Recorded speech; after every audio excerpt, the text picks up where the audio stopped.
J'ai plus de pouvoir. Dorénavant, je suis un simple participant. Merci à Très tous de bien. nous suivre ce matin. Encore une fois, toutes nos excuses pour le petit bug technique. Habituellement, ça fonctionne très bien. Et là, comme par hasard, ça n'a pas voulu. N'oubliez pas de vous connecter à bcast.live en même temps que vous suivez sur votre plein écran la session. Je vous conseille de le faire sur votre smartphone. Ça marche très, très bien. On va vous accompagner sur l'interactivité de notre présentation. Je remercie notre legal advisor Marie Duhaut qui est avec nous aujourd'hui, que je laisserai se présenter. Je salue mes copains de la team lead de YCube, Stéphane et Marie, qui sont avec nous, et bien sûr tous nos incubés, Inmedia Vita, Takadoc. En tout cas, je suis ravi que vous soyez avec nous ce matin. Je n'ai pas vu d'autres personnes, je suis désolé, je n'ai pas eu le temps de regarder toute la liste. On a aussi notre advisor Maël Caravaka qui est avec nous, que je salue. Il est temps de nous lancer dans l'expérience. Marie, juste, Marie Cassette, ça s'enregistre bien de ton côté ou pas? Juste pour être sûr.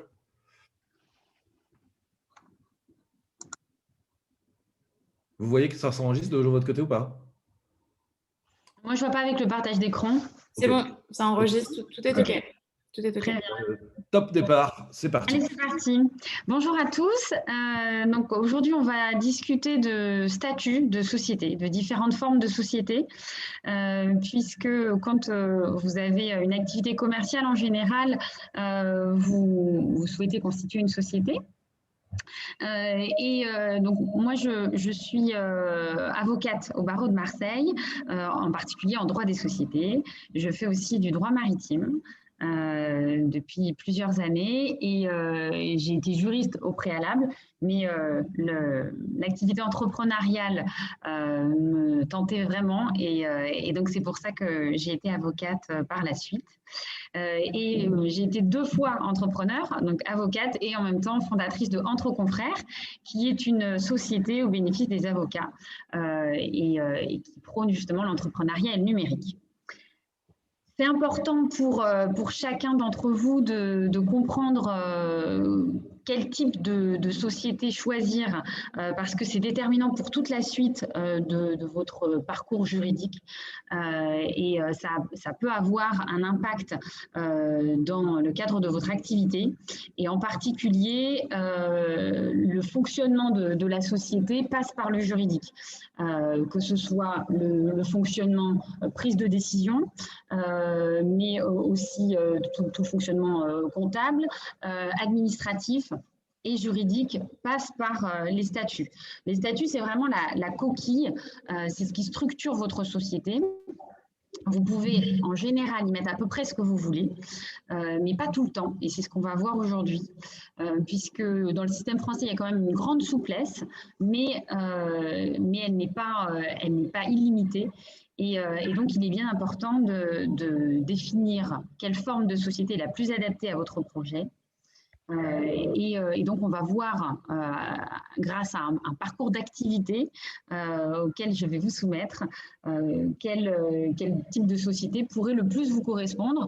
Donc, si vous avez une société, il est possible de changer de forme si vous vous rendez compte que ce n'est pas la bonne, celle que vous avez adoptée. Et si vous êtes en cours de constitution de votre société ou en projet, eh bien, c'est le bon moment justement pour suivre cette formation.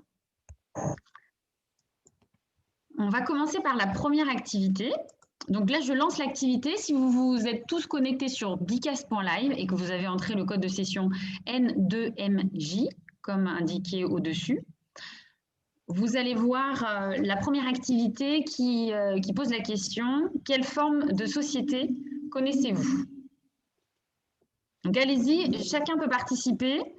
Et les sociétés qui seront les plus évoquées ressortiront en plus gros, vous allez voir. On va voir déjà votre connaissance en la matière.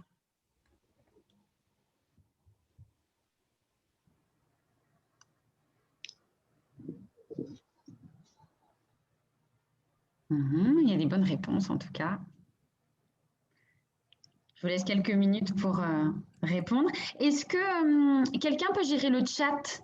Moi, avec Marie, on est en récap avec Marie. Parfait.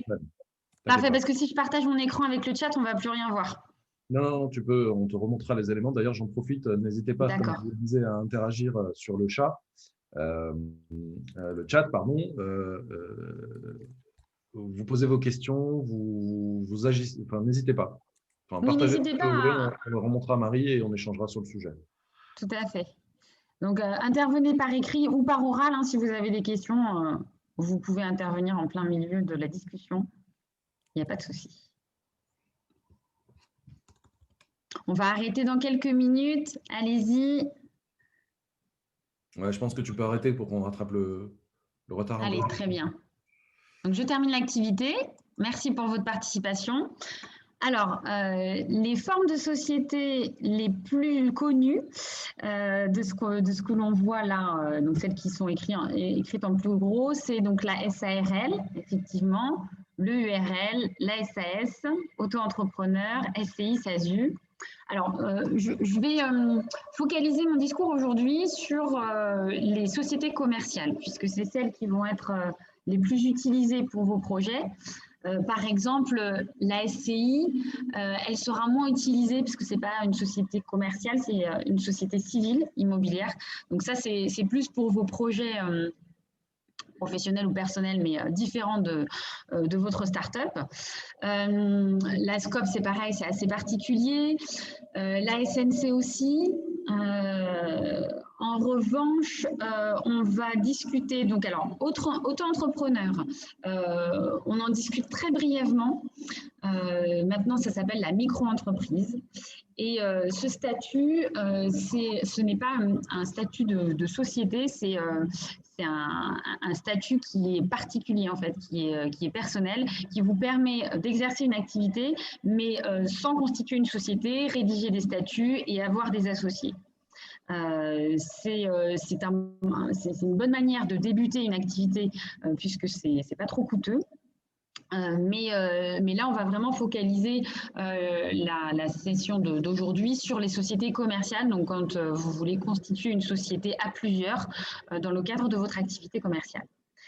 La SARL, c'est effectivement donc une société à responsabilité limitée et l'EURL, c'est l'équivalent de la SARL, mais pour une seule personne. Ah, il y a quelqu'un qui a… C'est moi qui fais la bêtise, pardon. Ah, bon, c'est pas grave. Bon, du coup, je vais… Ah, d'accord, très bien. Je rentre voir. Donc, il en va de même pour la SAS, qui est indiquée ici, et la SASU. La SASU, c'est une SAS, une société par action simplifiée, mais unipersonnelle, donc pour une seule personne. Donc, si vous êtes tout seul dans votre projet, c'est ce qu'il faudrait adopter si la forme de société de SAS vous convenait. Il en va de même donc pour l'EURL, si la SARL est la société la plus pertinente. Alors, c'est rare, non, c'est la CELARL. Là, c'est pareil, il y a marqué CEARL. Donc, peut-être que oui, c'est un petit peu plus complexe, cette société. C'est une société d'exercice libéral à responsabilité limitée. En fait, les sociétés d'exercice libéral existent sous tout type de forme. Donc, ça peut être sous forme de SARL, mais de SAS. Donc, ça peut être une CELARL, une CELAS. Et ça, c'est dans le cadre d'une profession libérale. Donc, là, encore une fois, ça ne va pas vous servir. Et l'entreprise individuelle, on ne va pas en parler non plus puisque il n'y a pas besoin de rédiger de statut, il n'y a pas besoin de créer une société pour exercer sous cette forme son activité. C'est une activité très personnelle que pour une seule personne et avec des formalités réduites. On va passer à la deuxième activité. Donc pour vous sonder un petit peu, qui est-ce qui a déjà créé sa société commerciale, que ce soit pour votre projet actuel ou dans le cadre d'un précédent projet? Marie, je te propose, si tu as la possibilité de mettre un casque, je pense que le son sera meilleur. Ah d'accord. Ouais. Ça ne te dérange pas, s'il te plaît? Non, bien sûr. Merci. Pour que le son soit plus agréable. Si ça ne vous dérange pas, Laurent, tu avais une question, c'est ça? Tu as levé la main? Ah, demande de réactivation du micro. Ah, c'est bon. Non, c'est que vous avez posé la question de savoir qui avait déjà créé une entreprise pour ce projet ou de projets précédents, et donc j'ai levé la main parce que je l'ai fait plusieurs fois. Voilà. Très bien. Je crois que j'ai fait à peu près tous les statuts possibles, imaginables. C'est vrai? Laurent, tu as la possibilité aussi de mettre tes réponses dans Bicast, donc C'est de ça. cocher directement. Vous pouvez, donc sur J'ai trop de fenêtres ouvertes, c'est pour ça, Ah, désolé. d'accord, c'est pour ça. D'accord, donc vous suivez uniquement l'écran que j'ai partagé. OK. Bah, pour ceux qui ont la possibilité de participer, en tout cas, c'est intéressant pour voir quelles sont les statistiques du groupe d'aujourd'hui. On laisse encore 10 secondes et puis on va terminer l'activité. Oui, si tu peux la terminer de suite, hein, c'est oui, non. Hein. Je pense que on peut avancer. OK. Donc 63% n'ont pas encore créé de société commerciale et 38% l'ont déjà fait. Donc c'est intéressant de le savoir. Vous avez donc pour au moins un tiers d'entre vous déjà une petite connaissance du sujet. Pour vous, maintenant, qu'est-ce qu'un associé et qu'est-ce que cela implique? Donc, vous allez voir, il y a une consigne qui va apparaître aussi. En fait, vous pouvez dire tout ce qui vous inspire. Là, vous pouvez mettre plusieurs mots pour exprimer ce qu'est pour vous un associé, ce que ça implique en termes de droits, d'obligations, de responsabilités. Et ensuite, on pourra faire un petit débat parce que c'est une question un peu épineuse. Et Mohamed, je crois que tu avais aussi quelque chose à dire sur le sujet. Ouais, on laisse nos amis participer. Moi aussi. On leur laisse quelques petites minutes. Tu vois, le son est beaucoup mieux avec ton casque. C'est mieux, Ah d'accord. ouais, c'est beaucoup plus agréable. On profite très à bien. 100% de ta voix plutôt que des Larsen et des copains qu'il y a autour. Là. D'accord. Donc pour la petite histoire, j'en profite pour vous parler un petit peu de YCube en attendant. Marie Duo est le Legal Advisor chez YCube. Et donc elle sera en charge lorsque nous aurons à traiter de tous les sujets juridiques pour vos structures, hein, à savoir constitution, création, amélioration, évolution, levée de fonds et compagnie. Elle sera en charge, en collaboration avec la team lead, avec Marie, moi et Stéphane, de vous accompagner sur tous les sujets sur lesquels vous avez besoin d'avancer pour pouvoir réussir à vous réaliser, à réaliser vos projets. Je vous laisse encore quelques secondes. Si vous avez des questions, d'ailleurs, n'hésitez surtout pas à intervenir dessus. Alors, peut-être je démarre mon laïus en attendant que les derniers mots se mettent. Les deux mots qui ressortent le plus importants sont investissement et collaboration. Il est vrai que quand on parle d'associés aujourd'hui, quand on entend… c'est une conversation, Marie, hein, tu peux me reprendre. Moi, je vais partager ma vision d'entrepreneur et je te laisserai partager ta vision légale du sujet. Oui. C'est vrai qu'aujourd'hui, quand on entend parler d'associés, il y a des mythes des associés qui gagnent plein d'argent, qui sont très heureux, qui roulent dans des grosses voitures et compagnie, etc. Ce que racontent pas ces histoires-là, c'est le chemin qui les a menés jusque-là. S'ils sont partis de rien, ils se sont investis, ils ont collaboré, ils ont créé des sociétés en s'appuyant sur ce qu'on appelle l'intuitu personnel, que je te laisserai, si vous avez la question, je vous répondrai avec grand plaisir. En gros, l'intuitu personnel, pour faire simple, c'est la confiance entre les associés, c'est le lien de relation incontournable entre associés pour permettre justement d'avancer sur cette phase de développement d'une société. Et pour moi, à mon regard aujourd'hui en tant qu'investisseur, en tant que dirigeant d'incubateur ou dirigeant tout court de société, aujourd'hui, s'associer, c'est un passage qui doit être le passage sur lequel nous devons, en tant que futurs dirigeants, en tant que futurs associés, faire le plus attention. Pourquoi ? Parce qu'il y a des entreprises, il y a des startups, il y a des projets qui ne vont pas au bout, non pas parce que les modèles économiques ou non pas parce que la société n'est pas capable de répondre à un besoin marché. Au contraire, souvent, c'est simplement parce que les associés n'ont pas pu poser un cadre ou en tout cas n'ont pas respecté le cadre qui était posé initialement. D'où les statuts juridiques, si je ne me trompe pas, ma chère amie. Tout à fait.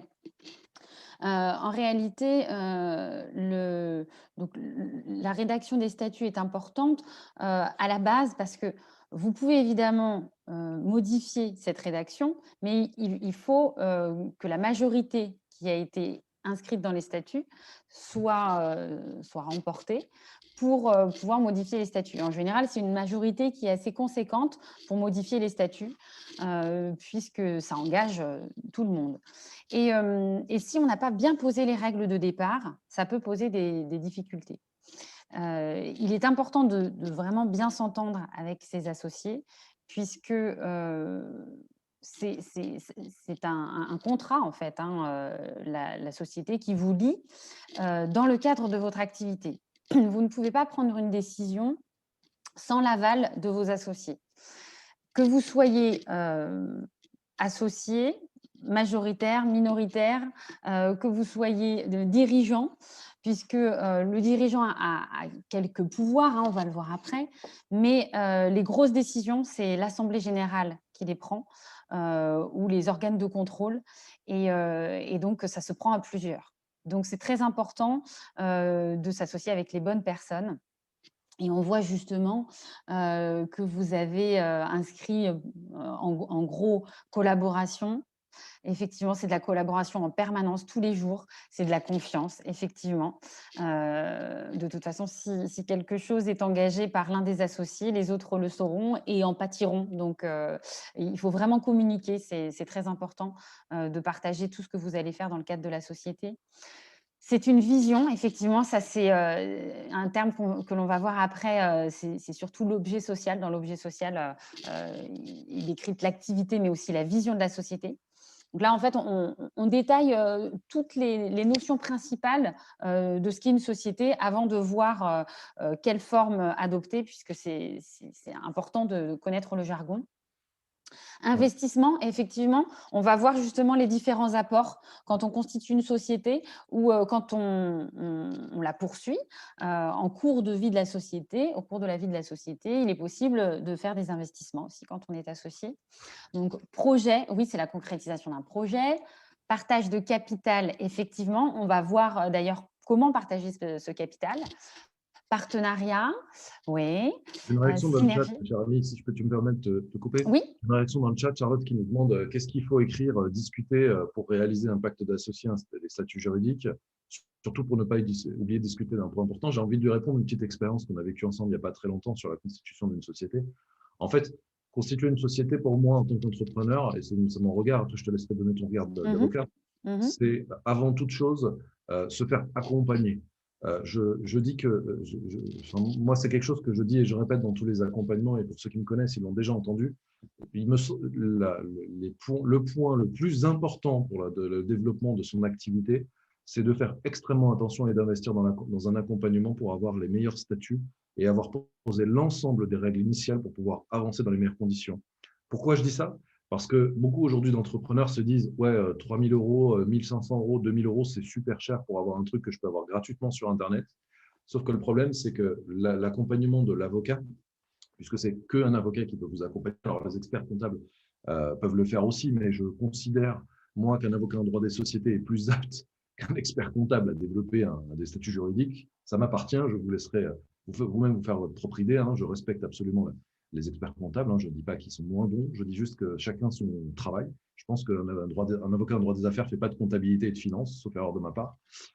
Ça, c'est une chose. Cela étant dit maintenant, l'accompagnement sur le développement des statuts juridiques, sur le développement de pactes d'associés, même sur les levées de fonds, doit se faire impérativement par un avocat. C'est une recommandation que je donne à l'ensemble des gens qui viennent nous voir, parce que si on oublie quelque chose, on ne revient pas en arrière.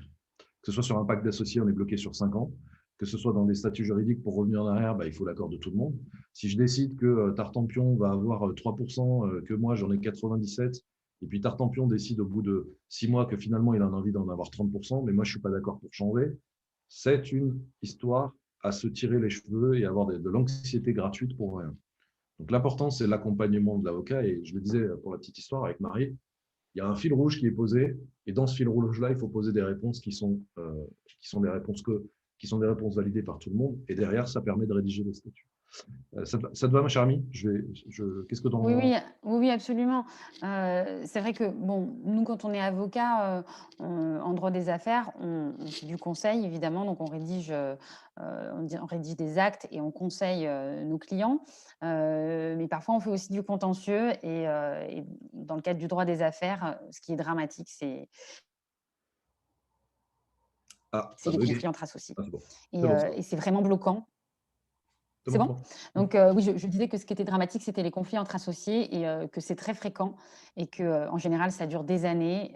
Ça part d'une belle histoire au début et à chaque fois, c'est un calvaire à vivre. Donc je vous conseille effectivement de bien réfléchir à la rédaction de vos statuts, bien les relire, puisqu'il en va ensuite du fonctionnement total de votre société.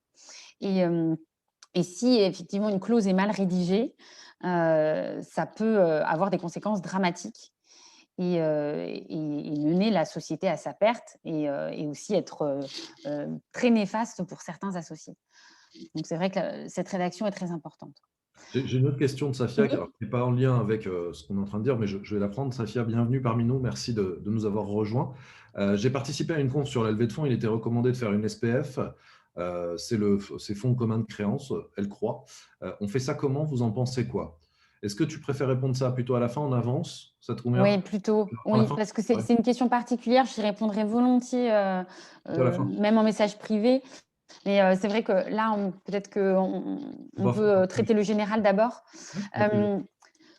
Pour rebondir sur le mot pacte, donc là, on focalise sur la forme de société, donc sur les statuts. Mais effectivement, être associé, ça implique souvent de rédiger un pacte d'associés en parallèle des statuts, puisque le pacte d'associés va vraiment plus en profondeur que les statuts pour définir quelles sont les règles du jeu entre les associés.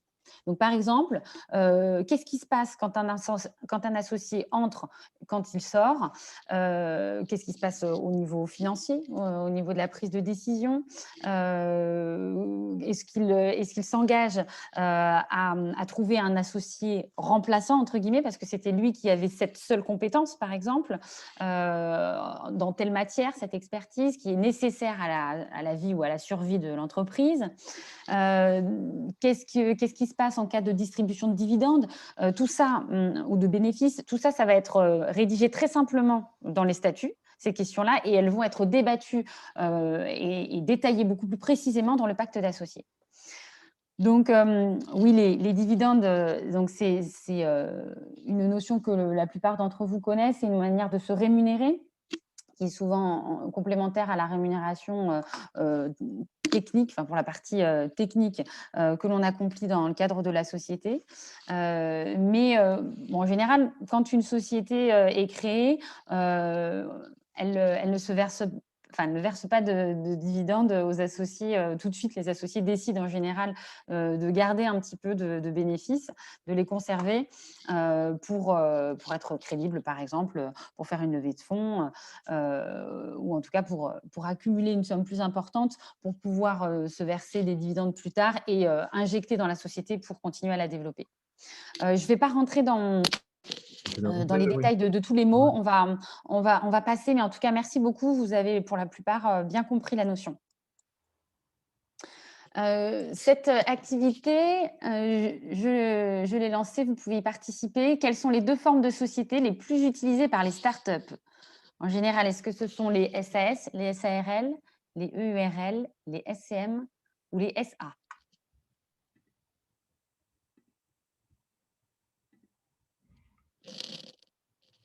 J'arrête de toucher à l'admin, promis. En fait, j'ai voulu Pas me t'en connecter. empêcher, hein. Tu vois un bouton, t'appuies, toi. En fait, moi j'ai envie de jouer moi aussi, mais du coup, je ne peux pas parce que comme on est en admin tous les deux, je ne peux pas jouer, je ne peux pas tricher. C'est toute une affaire. J'en profite pour saluer, j'ai vu Faimatou était là, ça me fait plaisir de t'avoir avec nous. Nico aussi, 33Co, ça doit être Nicolas, certainement. Salut, bienvenue, merci de nous avoir rejoints. Anne-Sophie, je pense l'avoir déjà saluée, mais je la salue. Et c'est bon, j'ai vu tout le monde. On peut Alors, terminer l'activité? non, oui, tu peux y aller. Ce qui est très intéressant, c'est qu'on est quasiment 100% d'engagement ce matin sur le sujet. Donc, c'est notre plus fort taux d'engagement. Bravo. Merci d'être avec nous. Vas-y, tu peux terminer. Très bien. Alors, vous avez raison. C'est les SAS, les sociétés par action simplifiées, et les SARL, sociétés à responsabilité limitée. Les SAS, en général, sont plutôt choisies par les startups parce qu'elles offrent une souplesse la plus importante pour faire rentrer des investisseurs et faire rentrer des associés. Et puis, même dans la rédaction des statuts, c'est vrai que la rédaction est très libre. On peut faire à peu près ce qu'on veut dans une SAS. C'est à peu près aussi le cas dans une SARL. On va voir les différences après, mais c'est ce qui explique ces deux réponses qui sont les bonnes. Le URL, ben non, en général, parce que les startups, c'est en mode projet, donc on n'est pas tout seul. Les SCM, donc ça, c'est des sociétés civiles de moyens. Donc, ce n'est pas une société d'exercice pour une activité commerciale. Et les SA, les sociétés anonymes, elles ont été très populaires il y a quelques années, mais bon, elles ont quelques inconvénients maintenant, notamment mettre 37 000 € au capital au départ. C'est un minimum et il faut être au moins 7 associés. Donc, bon, ce n'est pas forcément la société la plus choisie a priori actuellement. On poursuit. Pensez-vous que pour être crédible, une société doit avoir un capital social minimum de 5 000 €?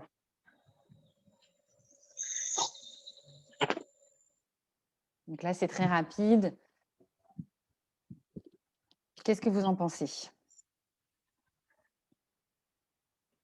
Donc le capital social, c'est une somme qui est injectée sur le compte capital social de la société. La société a deux comptes, hein.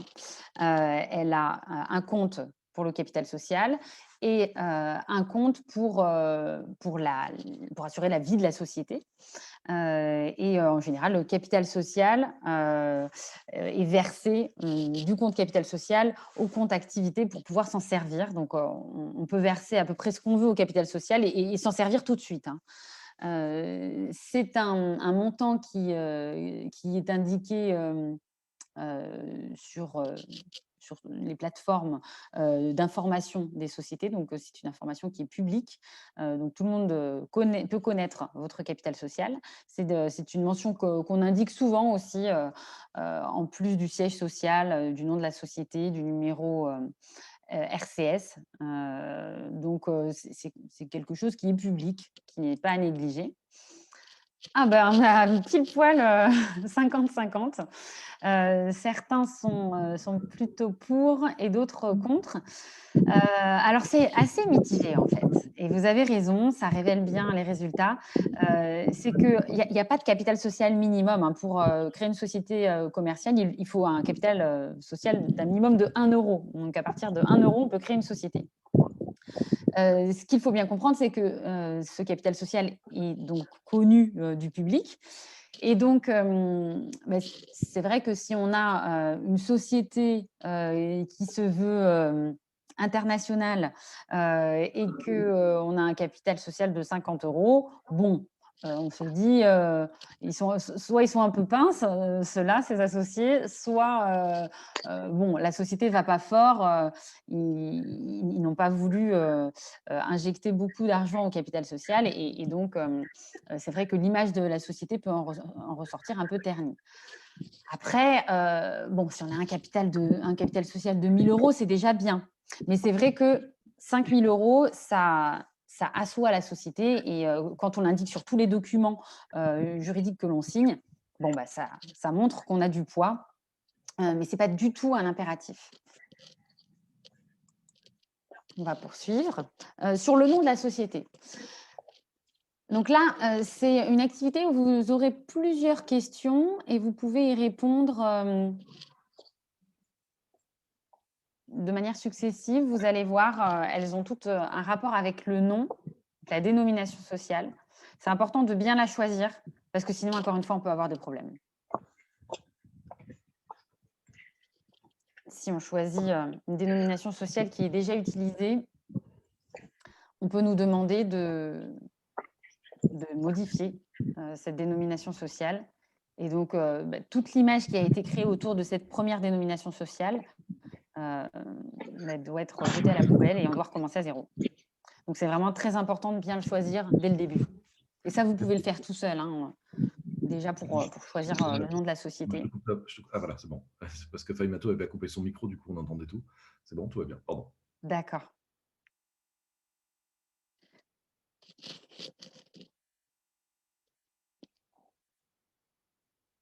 Allez, encore 10 secondes.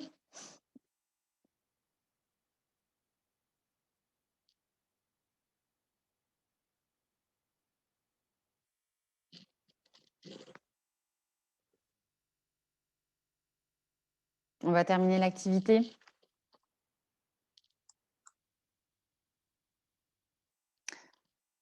Alors, pour avoir les résultats.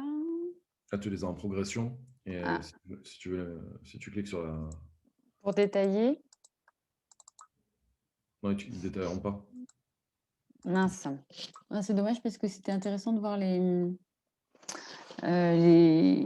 choix possibles en fait. Ça, c'est ceux qui ont répondu le plus vite. Ouais, mais c'est dommage, il n'y a pas les réponses. Bon, c'est pas grave, je les connais par cœur. Donc, pour choisir la dénomination sociale de ma société, je dois aussi vérifier la disponibilité. Donc, comme réponse, il y avait donc, vérifier la disponibilité de la dénomination sociale, en fait, du nom de domaine, enfin d'abord, la disponibilité de la dénomination sociale donc dans une société. Ça se vérifie sur le site Infogreffe en particulier. C'est le site national pour consulter toutes les informations sur les sociétés. Donc, il faut vérifier si le nom que vous avez choisi n'est pas utilisé par une autre société. Ensuite, il faut vérifier si le nom de domaine est disponible, puisque si vous voulez créer un site internet avec ce même nom, il faut que ce soit possible. Donc, il faut au moins qu'il y ait le .fr et le .com. Et il faut aussi vérifier la disponibilité de la marque, parce que si vous voulez déposer la marque auprès de l'INPI, c'est fondamental de savoir si elle est libre, parce qu'encore une fois, si quelqu'un d'autre, une autre entité que la vôtre, utilise ce nom de domaine, cette dénomination sociale ou cette marque, bah, il peut vous embêter, vous demander d'arrêter de l'utiliser si cette société est en activité et qu'elle est dans le même secteur géographique et d'activité que vous, puisque bah, il y a concurrence, il peut y avoir concurrence. Donc, du coup, pour vérifier la disponibilité de la dénomination sociale, on l'a dit, on va sur le site plutôt Infogreffe que société.com. Société.com, ce n'est pas un site officiel, mais on y trouve des informations complémentaires à celles d'Infogreffe. Donc, ça peut être intéressant de recouper les informations, mais en tout cas, sur Infogreffe, vous êtes sûr que c'est des bonnes informations, alors que sur société.com, elles ne sont pas toujours actualisées. Ensuite, pour vérifier la disponibilité de la marque, il faut aller consulter le site de l'INPI. On va commencer la question suivante. Pourquoi est-il important de bien définir l'objet social de la société? Pour que le code NAF ou APE attribué corresponde à mon activité, pour que les tiers aient connaissance de mon activité, ou pour pouvoir réaliser des activités dans les limites de mon objet social. Vous pouvez répondre à plusieurs questions. Enfin, il peut y avoir plusieurs réponses possibles.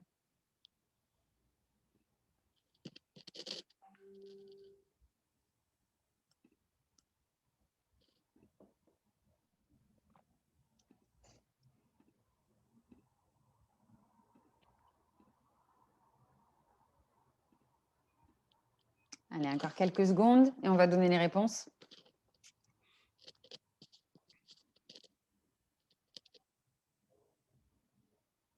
Je termine l'activité.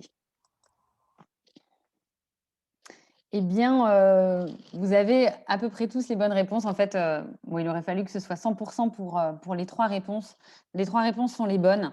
L'objet social est important à définir de manière précise, parce que si vous déposez les documents au greffe, donc vous déposez votre dossier au greffe, et que la rédaction n'est pas suffisamment précise, on peut vous attribuer un code NAF ou APE qui ne correspond pas à votre activité, et ça peut avoir une conséquence néfaste à la fois pour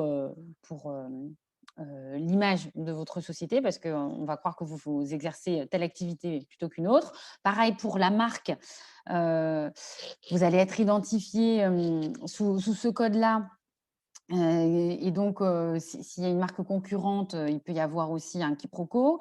Et puis aussi, eh bien, il y a une convention collective qui est attribuée en fonction du code NAF ou APE, et elle peut être plus ou moins intéressante pour tel ou tel code NAF ou APE. Donc, c'est important quand on choisit son activité et donc son code NAF ou APE, quand on l'oriente, de bien lire la convention collective qui va avec pour voir si ça correspondrait à vos besoins dans l'hypothèse où vous allez avoir des salariés dans votre société.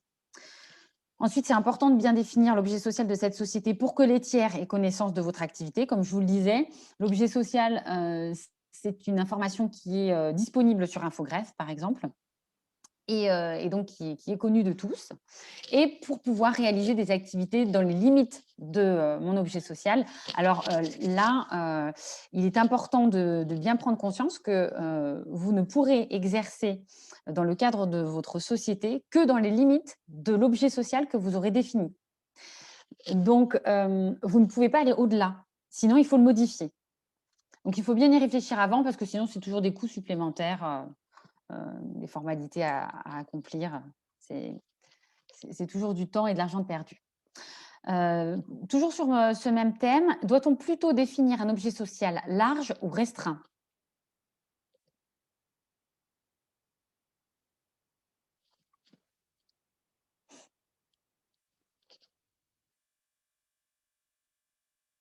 Allez-y, encore quelques secondes. Marie, je laisse le relais à notre autre Marie. Yes. Oui, Je reviens dans quelques minutes. d'accord, très bien. À tout à l'heure. Quelques minutes marseillaise.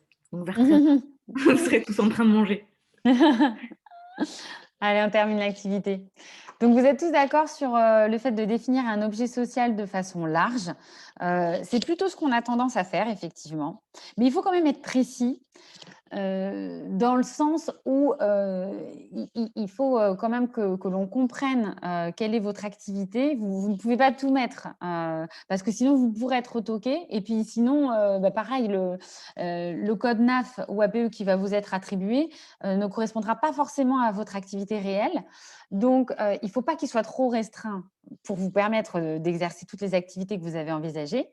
Mais il ne faut pas qu'il soit trop large non plus parce que sinon, déjà, il peut y avoir des débordements de la part des associés, mais en plus, on peut vous attribuer un mauvais code ou on peut mal comprendre, mal interpréter votre activité. Et vous pourriez aussi avoir peut-être des clients qui ne sont pas adaptés à votre business et donc finalement, vous n'allez pas les capter. Activité suivante, les apports sont-ils tous envisageables dans chaque forme de société? Donc, il y a différents types d'apports. Marie, peut-être Oui, repréciser la définition des apports, que tout le oui, monde soit au clair.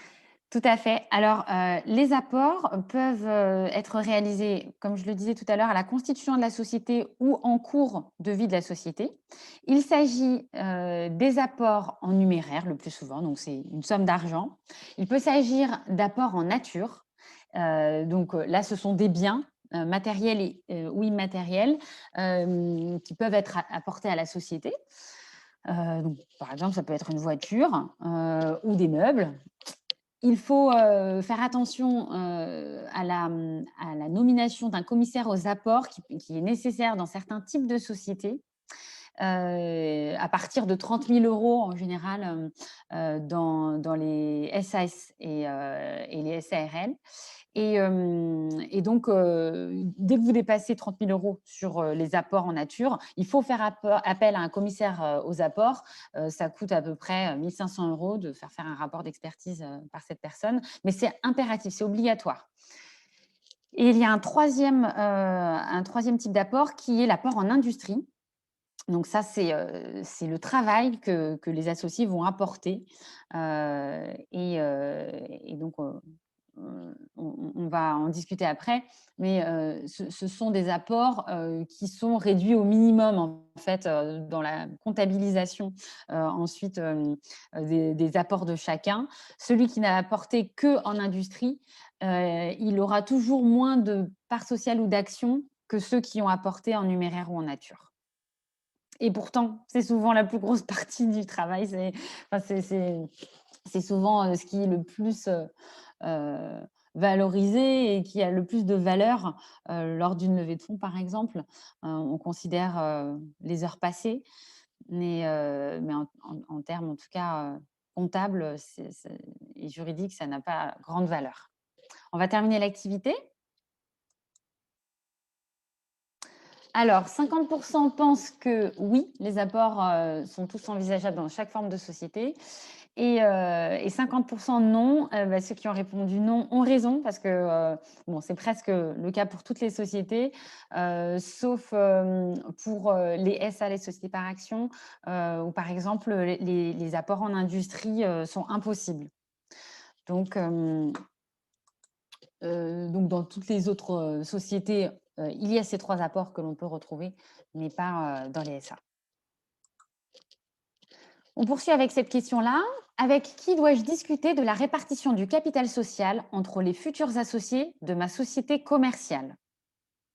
C'est très important de discuter de la répartition du capital social entre les futurs associés quand vous constituez une société. Et entre les associés quand vous êtes en cours de vie de la société et que vous souhaitez augmenter le capital social, faire une augmentation de capital. À qui est-ce qu'il faut vous adresser? Il faut en discuter avec eux, avec votre avocat, votre notaire, votre expert comptable. Plusieurs réponses sont possibles.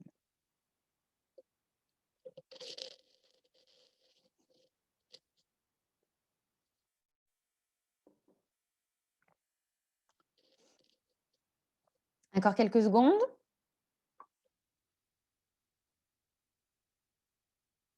Allez, on termine l'activité. Avec eux, évidemment, vous avez bien raison, c'est l'essentiel. Et il faut vraiment, vraiment discuter avec eux. N'importe quel professionnel ne pourra pas prendre la décision à votre place, en fait. Enfin, quel que soit le professionnel qui va vous accompagner, il ne pourra pas prendre la décision à votre place. C'est une discussion que vous devez avoir entre associés au préalable. Et il faut que vous soyez tous d'accord. S'il y a des frustrations, des rancœurs dès le début à cause de ça, c'est mal parti.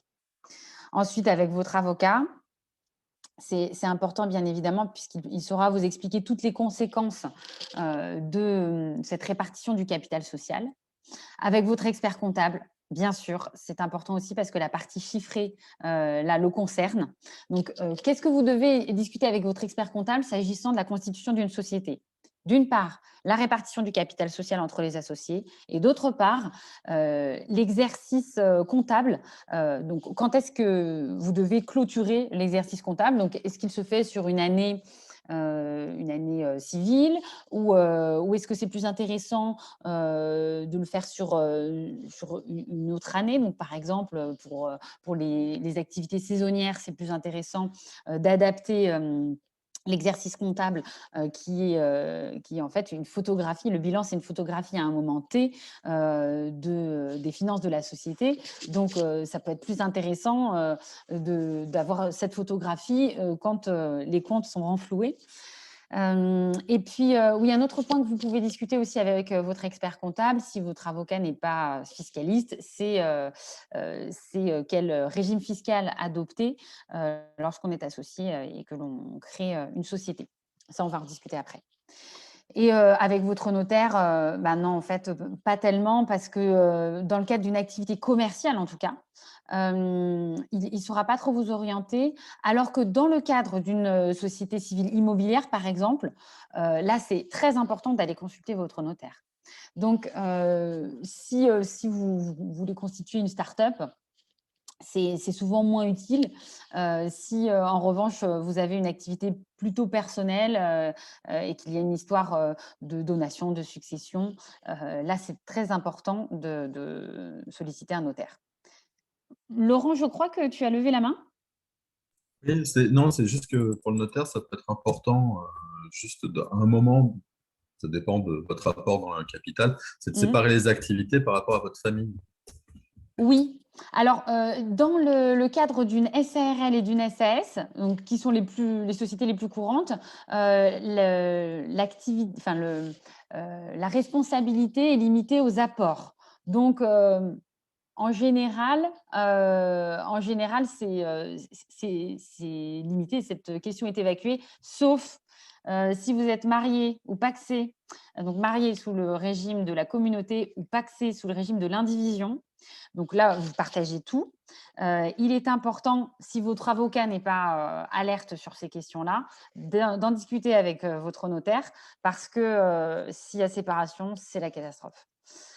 En fait, tout ce que vous allez investir dans la société en termes d'apport, tout ce que vous allez mettre au capital social, va être partagé à 50-50 avec votre partenaire dans le cadre d'un Pacs en indivision et avec votre époux ou votre épouse dans le cadre du mariage sous le régime de la communauté. Ce n'est pas le cas dans le cadre du mariage sous le régime de la séparation de biens, ni du Pacs sous le régime de la séparation de biens, qui est aussi pour le Pacs, la séparation de biens, c'est le principe depuis 2007.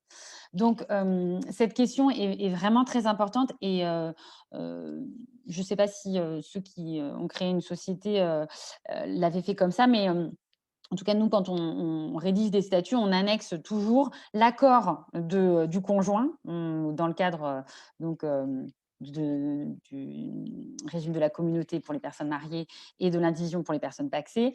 On indique toujours l'accord du conjoint pour que son époux qui rentre dans la société puisse apporter au capital social et pour ne pas être associé à la hauteur de la moitié des parts sociales ou des actions dans la société. Parce que c'est ce qui va se passer si votre époux, votre partenaire de Pacs ne renonce pas à cette qualité d'associé.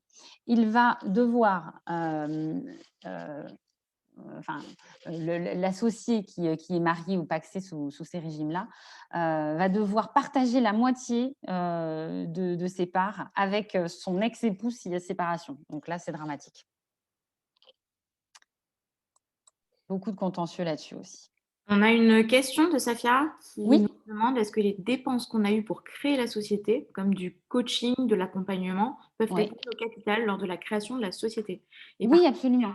Recherche du concept, peut-être travail sur la posture entrepreneuriale aussi.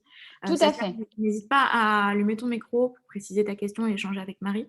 Oui, tous les produits et services qui ont été financés dans le cadre de la constitution de la société peuvent être pris sur le capital social.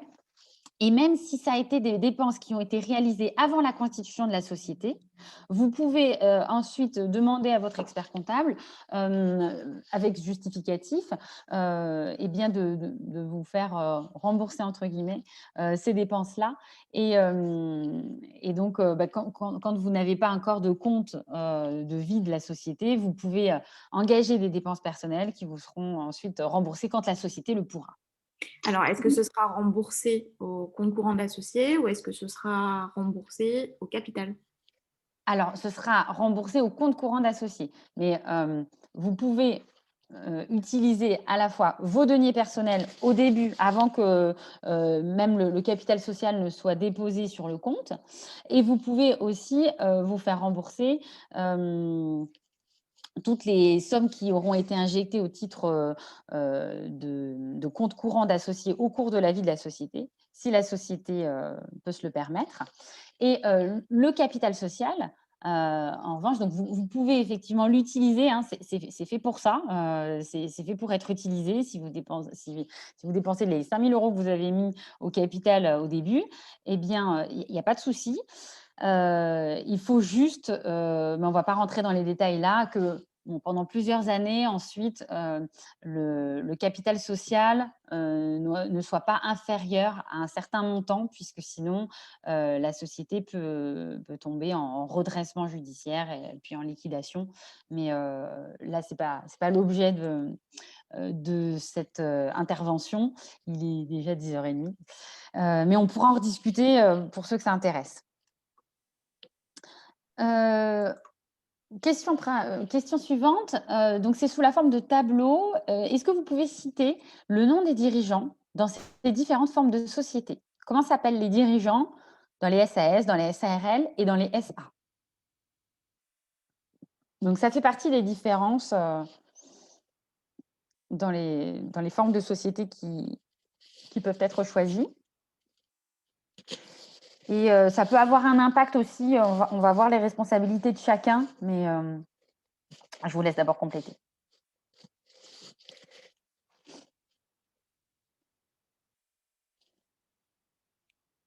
Il y a des bonnes réponses pour l'instant, mais ce n'est pas assez étoffé. Je vous laisse encore quelques temps de réflexion.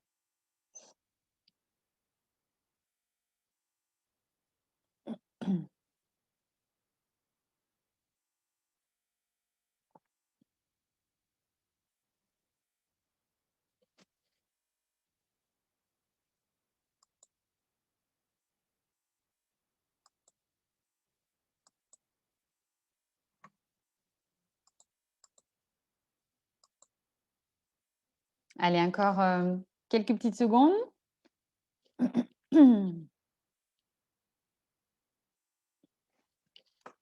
Allez, on va terminer l'activité, on va donner les réponses.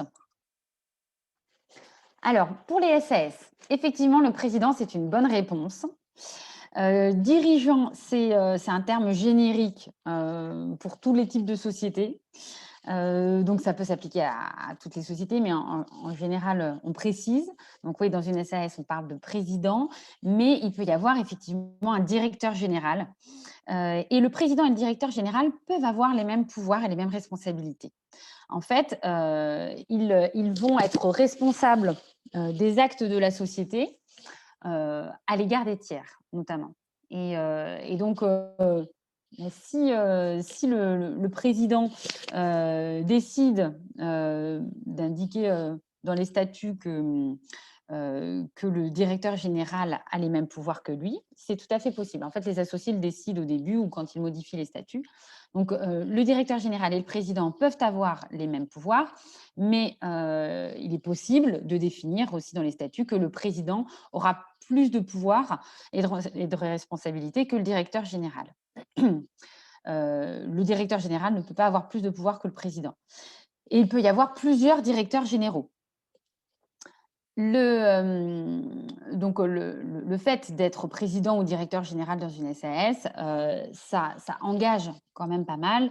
Donc, il y a une responsabilité au niveau des actes de la société. Donc, il faut qu'ils soient réalisés dans le cadre de l'objet social qui a été défini dans les statuts.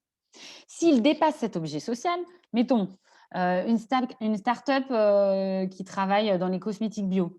Bon, si le président s'achète une Ferrari avec les fonds de la société, ça n'aura pas grand-chose à voir avec le schmilblick. Et le directeur général, s'il n'est pas d'accord avec ça, il peut évidemment contester. La responsabilité est à la fois civile, mais aussi pénale. Donc, attention, s'il y a une faute pénale qui est commise par le président ou le directeur général, il sera responsable à titre individuel si cet acte a été réalisé en dehors de l'objet social.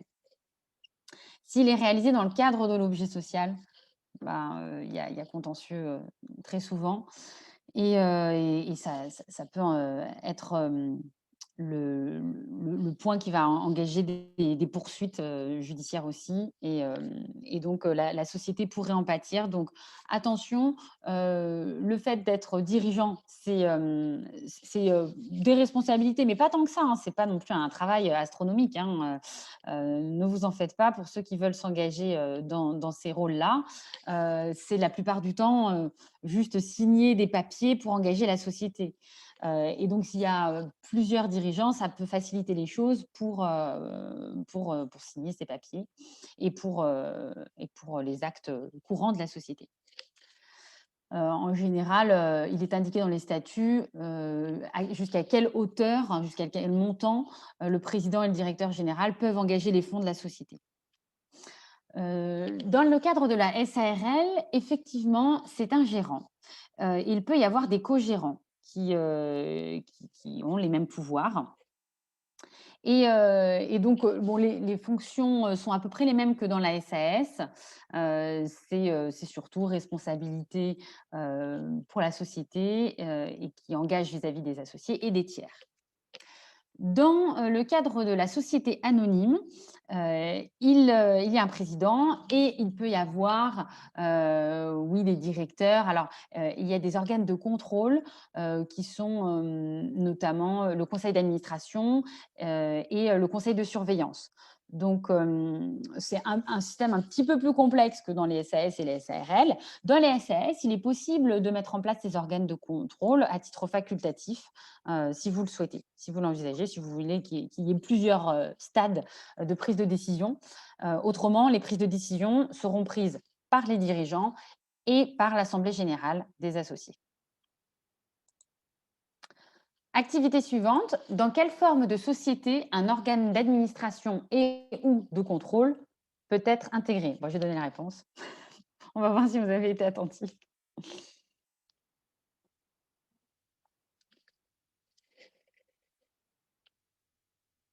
Ça devrait être très rapide du coup.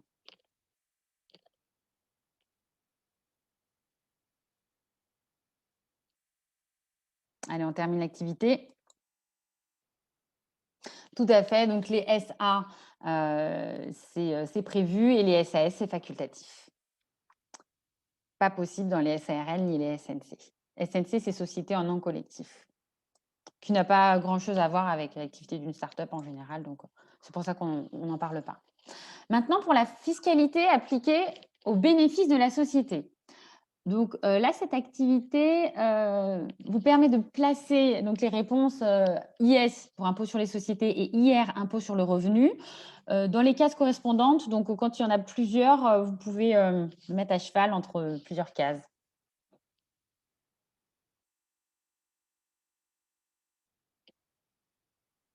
Donc, dans les SARL, les SAS, les SA et les EURL, quelle est la fiscalité appliquée aux bénéfices de la société?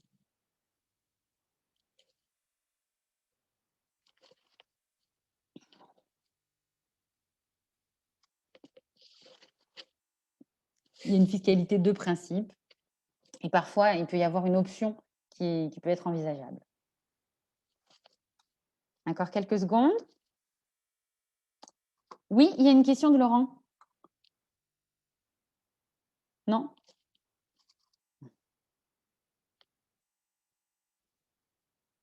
Allez, on termine l'activité. Alors, donc, bon, il n'y a rien dans les SA et les SARL. Bon, je vais donner la réponse. Donc, dans les SAS, effectivement, le principe, c'est l'impôt sur les sociétés. Mais il est possible de faire une option pour adopter l'impôt sur le revenu et de le modifier dans les 5 ans. Après les 5 ans, on ne peut plus le modifier. Donc, il faut vraiment, enfin, après les 5 ans de la constitution de la société, on ne peut plus le modifier. Donc, il faut vraiment être attentif à ça. EURL, donc c'est comme la SARL, mais à titre individuel, unipersonnel. Ah, attendez, c'est peut-être que je ne vois pas les réponses. Ouais. Donc là, vous avez mis hier. Effectivement, le principe, c'est l'impôt sur le revenu, mais il est possible, à l'inverse de la SAS, de faire une option pour l'impôt sur les sociétés. Et dans ce cadre-là, c'est la même chose que pour les SAS. On a 5 ans pour modifier si on le souhaite. Donc, par exemple, ça peut être peut-être intéressant au début d'être à l'impôt sur le revenu, parce que si vous souhaitez déduire les charges qui vont être importantes de vos revenus, ça peut être intéressant. Et pour la poursuite de la société, l'impôt sur les sociétés, ça peut être mieux parce que c'est vraiment la société qui paye et ce n'est pas vous. Donc là, vous avez les bonnes réponses pour la SAS et l'EURL qui est pareil que la SARL. Et pour la SA, le principe, c'est l'IS. Activité suivante, pour quelle forme de société puis-je bénéficier d'aide à la création, donc type ACRE ou ARCE? Les SARL, les SAS, les EURL, les SASU.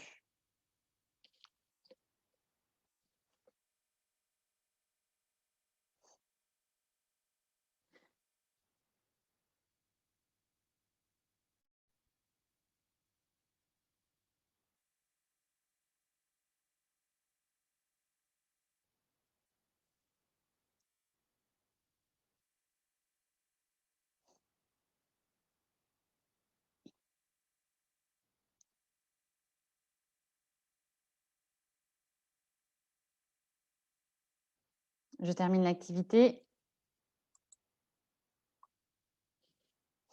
Oui, bah, en fait, c'est toutes les sociétés, donc n'hésitez pas à le demander si vous pouvez en bénéficier, c'est toujours avantageux.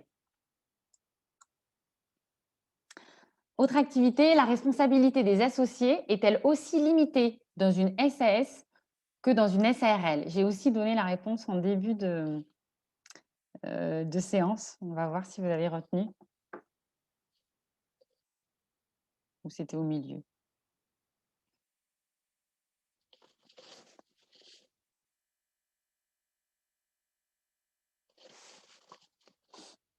On termine l'activité. Alors, 43% pensent que oui, que la responsabilité des associés est aussi limitée dans une SAS que dans une SARL, et 57% pensent que non. Eh bien, en fait, si la responsabilité des associés est aussi limitée dans une SAS que dans une SARL, le nom me porte à confusion parce que SARL, c'est Société à responsabilité limitée. Donc, on se dit, bah, toutes les autres sociétés, il n'y a pas de responsabilité limitée. Mais en fait, si. Dans la SAS, la responsabilité des associés est la même et ils engagent leurs fonds, leurs apports de la même manière. En fait, ils sont responsables à hauteur de leurs apports. Donc, si la société tombe en faillite, tous les associés ne sont responsables qu'à hauteur des apports qu'ils ont réalisés dans la société, à la constitution de la société ou au cours de la vie de la société, pas plus. Donc, votre maison, elle est protégée. Ne vous en faites pas. Votre voiture aussi, votre famille aussi. Oui, il y a une question, Laurent? Excusez-moi, mais sauf s'il y a eu, comme vous dites, malversation, achat de Ferrari, abus de biens sociaux, etc. Ah Et à oui. ce moment-là, ça déborde. Ah ben C'est-à-dire bien que si sûr. vous êtes reconnu comme étant un bon dirigeant, vous faites une cessation de paiement, etc., il n'y a pas de souci. Dans les règles, Mais oui. ensuite, on peut très bien prouver que vous avez fait des erreurs de gestion ou des Tout à fait. malversations. Donc, Là, c'est la responsabilité pénale individuelle. Absolument. C'est ce qu'on disait tout à l'heure. Là, il en va de la responsabilité individuelle de l'associé qui a engagé ses fonds à mauvais escient, hors du cadre de l'objet social ou sans consulter les associés au préalable. Et dans ce cas-là, il faut le prouver, on peut effectivement le mener au contentieux. Tout à fait. Question suivante. Quelle est la différence entre la distribution de dividendes et de bénéfices? Allez-y, vous êtes libre de participer en mettant les mots que vous voulez, qui vous inspirent.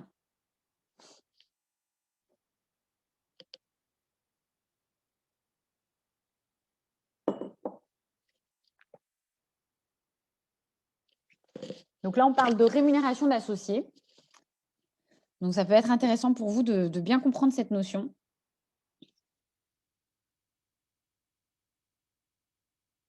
Marie, juste, j'en profite pendant que tout le monde répond. Est-ce qu'il y a une phase de questions après? Est-ce que je dois m'arrêter rapidement? T'inquiète pas, on a le temps. On a encore un petit peu de temps. Donc, Ça va. tranquillement, je pense que tout le monde est pendu à tes lèvres. On prendra le temps qu'il faut après pour les phases de questions. D'accord, très bien.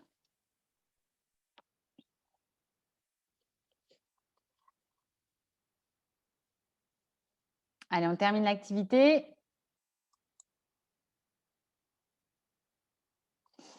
Alors, les parts d'actions acquis, les bénéfices pour les actionnaires.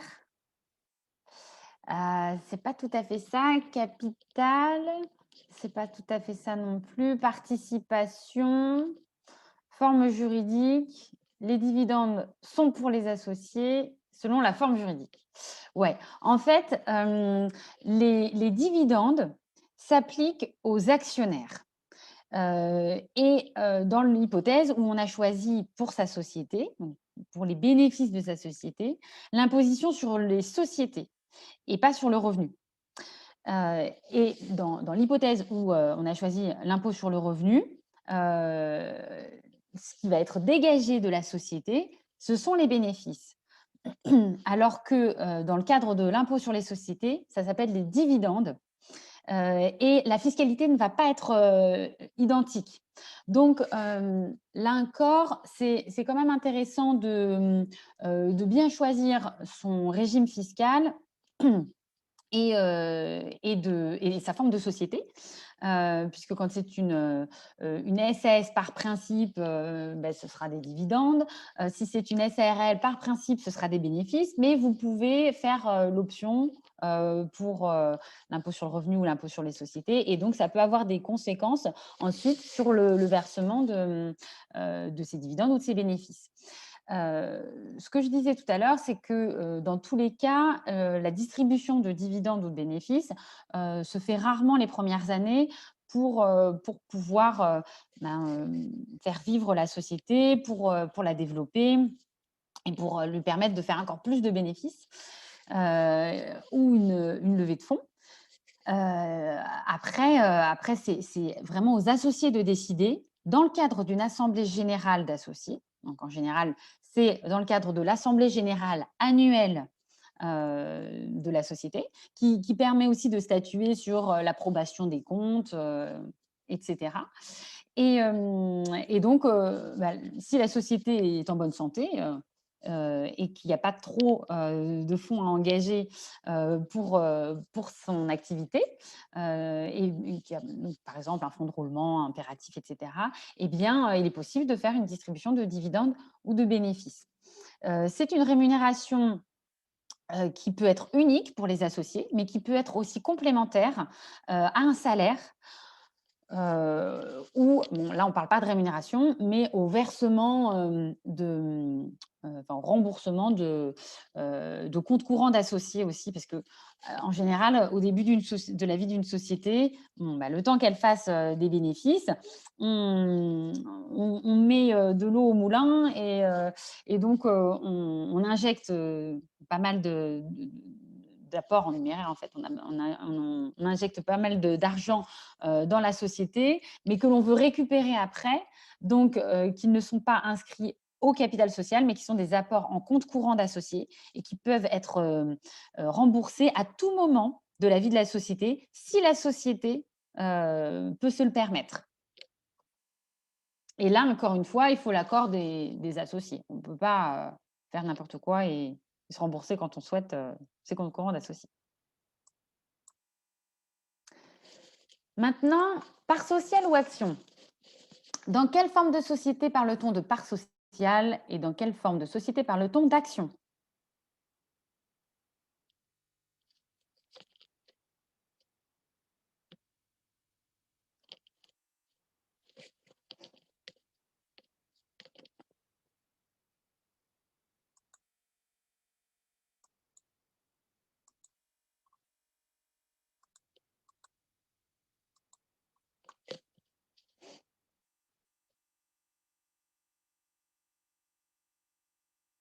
Il y a beaucoup de bonnes réponses, hein. Vous commencez à être bon. Très bien, on va terminer l'activité. Donc, dans les SAS, ce sont des actions, dans les SA aussi, et dans les SARL, ce sont des parts sociales. Donc, c'est une différence terminologique, mais ce sont des titres de la même manière. Ça s'appelle des titres de société. Question suivante. Le régime social appliqué à la rémunération d'un associé majoritaire est-elle différente dans une SAS et dans une SARL? C'est une question qui pourrait aussi orienter votre choix de l'adoption de telle ou telle forme de statut, telle ou telle forme de société. Oui ou non, le régime social appliqué à la rémunération d'un associé majoritaire est-elle différente dans une SAS et dans une SARL? Quelques secondes pour répondre. Oui, vous avez raison. Ceux qui ont répondu oui à la grande majorité, en réalité, dans une SAS, l'associé majoritaire, pas l'associé minoritaire, hein, l'associé majoritaire est assujetti au régime, est assimilé salarié, en fait, il est assujetti au régime des salariés, alors que l'associé majoritaire dans le cadre d'une SARL, il est travailleur non salarié, TNS. Donc, ça peut être intéressant au début, si vous pensez que la société ne va pas fonctionner dès le départ et qu'il ne va pas y avoir des bénéfices énormes au début et que du coup, vous voulez économiser un peu sur les charges sociales. Là, ça peut être intéressant d'être en SARL plutôt que dans le cadre d'une SAS, puisque les charges seront plus importantes si c'est un salarié. Si c'est un assimilé salarié, quand c'est un associé majoritaire. Hein. S'il n'y a pas d'associé majoritaire, associé majoritaire qui est dirigeant associé majoritaire, ce n'est pas une question intéressante pour vous.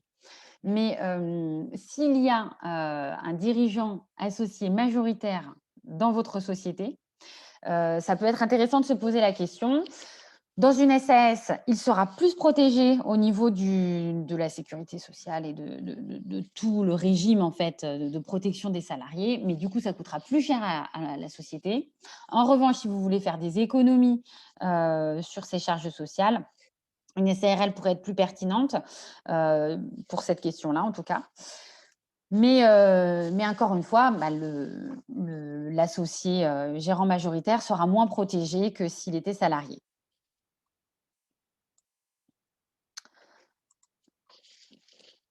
C'est une des dernières questions, il me semble. Classer ces étapes de constitution d'une société dans l'ordre chronologique. Donc, allez-y. Classer ces différentes propositions dans l'ordre dans lequel ça se fait quand on constitue une société. Quelles sont les différentes étapes? Alors, l'ensemble, ça peut être assez rapide. Hein. En général, la rédaction des statuts, ça peut prendre 10-15 jours. Et ensuite, les formalités, 3 semaines, 1 mois, selon les greffes, en fait. Ça dépend. Des fois, ils sont débordés. Ça peut prendre plus de temps. Et après, il y a l'histoire de la signature des documents qui peut prendre un petit peu de temps aussi en fonction des diligences de chaque associé. Et de la transmission à la personne qui rédige les statuts de tous les éléments nécessaires pour cette rédaction. Allez, encore quelques secondes et on termine l'activité. On termine. Il n'y a pas beaucoup de bonnes réponses. Hein. 14% quand même. Donc, la bonne réponse, c'est première étape. Prise de décision par les futurs associés du mode de fonctionnement de la société. Il faut déjà que vous en discutiez ensemble, que vous soyez tous d'accord, que vous ne débarquiez pas chez votre conseil en disant voilà, je veux créer une société, rédigez-moi les statuts. Non, aucun professionnel ne peut prendre les décisions à votre place. Donc, il saura évidemment vous orienter sur les questions que vous devez vous poser. Parce que la rédaction des statuts, ce n'est pas compléter des blancs sur un modèle, hein, ce n'est pas ça. C'est vraiment adapté à chaque projet. Donc, il faut vraiment que vous discutiez de la façon dont vous voulez gérer votre société, dont vous voulez la faire fonctionner. Parce qu'en général, c'est 99 ans une société. Hein. Donc, c'est quand même engageant dans la durée. Et le but, c'est que ça dure le plus longtemps possible parce que ça voudra dire que l'activité fonctionne. Donc, c'est très important d'en discuter ensemble. Ensuite, vous rassemblez les pièces relatives aux associés. Donc, en général, c'est pièces d'identité, contrat de mariage ou de Pacs et informations relatives aux associés qui vont rentrer dans la société et à leur conjoint quand c'est dans le cadre du mariage, régime de la communauté et du Pacs, régime de l'indivision. Ensuite, c'est l'étape de la rédaction des statuts. Qui prend 10 à 15 jours, avec les allers-retours qui peuvent être plus ou moins longs, hein, parce que, évidemment, le professionnel fait relire à la future équipe d'associés pour être certaine que c'est bien ce que cette équipe souhaite pour la vie de sa société. Ensuite, il y a une publication qui est faite dans un journal d'annonce légale. Alors attention, pour la publication de l'annonce, ça ne se rédige pas n'importe comment. Là, encore une fois, soyez conseillés parce que il y a des identités et des informations qui sont absolument nécessaires à indiquer à la constitution de la société et pour toute modification. Donc, ce n'est pas très long à faire, mais ça demande d'être bien fait. Et ensuite, on dépose l'entier dossier auprès du greffe du tribunal de commerce du siège social qui aura été choisi pour la société. Donc, siège social, il peut y avoir un siège social principal et puis ensuite différents établissements si vous le souhaitez. Et je crois que… ah non, il y a encore une activité. Ah oui, il y a encore une activité. La gestion administrative et comptable est-elle identique pour toutes les sociétés commerciales? Est-ce que vous allez devoir, quelle que soit la société que vous choisissez, vous coltiner les paperasses liées à la gestion administrative et comptable?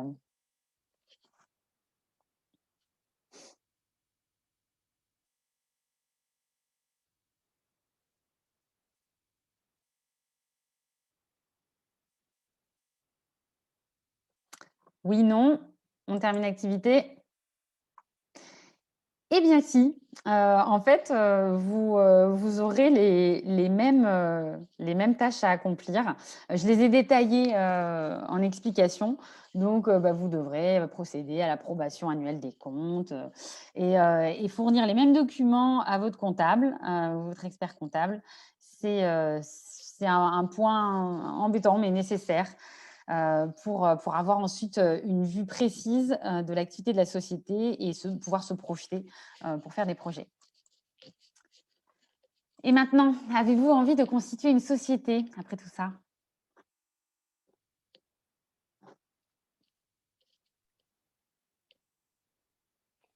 Est-ce que vous avez trouvé les bons associés? Est-ce que vous êtes prêts? Ou est-ce que ça vous fait peur? C'est trop de paperasse, de responsabilité? Bon, vous serez peut-être obligé, hein, si vous voulez exercer une activité en équipe.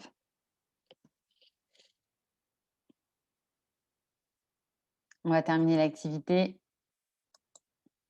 Eh bien, merci pour vos réponses. On voit qu'il y a quand même 80% d'entre vous qui voudraient constituer une société. Donc, si vous avez besoin de plus amples informations, je suis disponible. Vous avez ici mes coordonnées. Donc, n'hésitez pas. Marie, je te laisse intervenir peut-être? Est-ce qu'il y a d'autres questions? Est-ce que tout est clair? Et est-ce qu'il y a peut-être des personnes qui souhaiteraient creuser plus loin ces sujets et nous proposer à Marie de futurs sujets de webinaire? Vous pouvez peut-être les mettre dans le chat aussi. Ouais, c'est une super Et idée. en parler. Voilà. Absolument. Comme ça, on conserve tout. Et moi, je conserve aussi les questions qui auront été mentionnées dans le chat pour pouvoir y répondre a posteriori, parce que là, il est déjà 11h. Ouais, alors on a Laurent qui nous dit « Rédaction du pacte d'associés », tu veux bien préciser? Ah oui, oui, c'est très intéressant. Justement, c'est savoir quelles sont les disponibilités et les possibilités de pouvoir intégrer les associés dans sa société, garantir la meilleure protection pour ses associés. Qu'à un moment, nous, dans InMediaVita, on a un idéal un peu particulier de réinvestissement à la fois des bénéfices dans la société en R&D, d'une répartition égalitaire entre tous les associés, qu'importe le nombre de parts qu'il y a, ce qui est assez aussi particulier. Tout à fait. Donc, il y a des conditions spécifiques à remplir dans la rédaction du pacte d'associés qui ne sont pas forcément classiques. Et donc, voilà, on a besoin de ce type d'accompagnement. D'accord, très bien. Ah oui, c'est très intéressant. Et effectivement, il faut que ce soit très bien rédigé, parce que comme c'est particulier… Surtout qu'on veut correspondre à une genre de société en ESS, mais avec des engagements éthiques et sociétaux qui sont extrêmement particuliers dans notre domaine d'activité. D'accord. Très intéressant. C'est une belle philosophie de communauté. Si vous vous étiez mariés entre vous, vous vous seriez mariés sur le régime de la communauté. Ouais, acceptez que là, ça fait plus qu'un trouble. On est 6, donc c'est un peu Ouais. dégueulasse, quoi. C'est quoi à 6, c'est quoi? Ouais, c'est un double trouble. Un double trouble.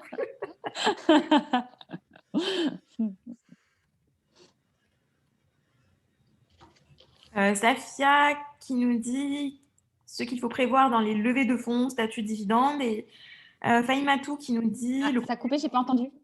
Alors, on a 2 questions. Oui. 3 même. Alors, oulala. Alors, tac, tac, tac.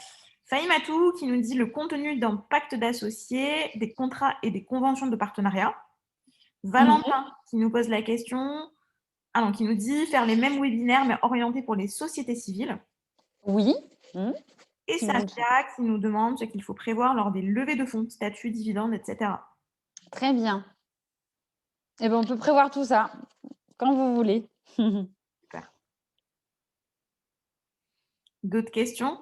Peut-être effectivement quelque chose orienté levée de fonds, ça peut être hyper intéressant parce que, évidemment, le pacte d'associés est à refaire entièrement avec les personnes qui rentrent au sein de votre entreprise. Et souvent, quand c'est des grosses levées, il y a beaucoup de choses à prévoir aussi sur un plan juridique. Oui. Il y a des audits qui sont faits aussi, donc Oui. ça peut être un très bon sujet, effectivement. Est-ce qu'il y a d'autres questions? Est-ce que tout va bien? N'hésitez pas. Allez, parfait, on va pouvoir conclure. Marie, un grand merci encore. Très bien, merci à vous pour votre attention, pour votre dynamisme dans les activités Bicast. C'est un outil qu'on aime bien utiliser parce que ça implique vraiment tout le monde et c'est sous forme de jeu. Donc, j'imagine que pour une Mediavita, c'est sympa. Et puis, j'espère vous retrouver très bientôt pour une prochaine séance sur du juridique qui, j'espère, vous intéressera. Merci beaucoup. Merci à très tous. bientôt.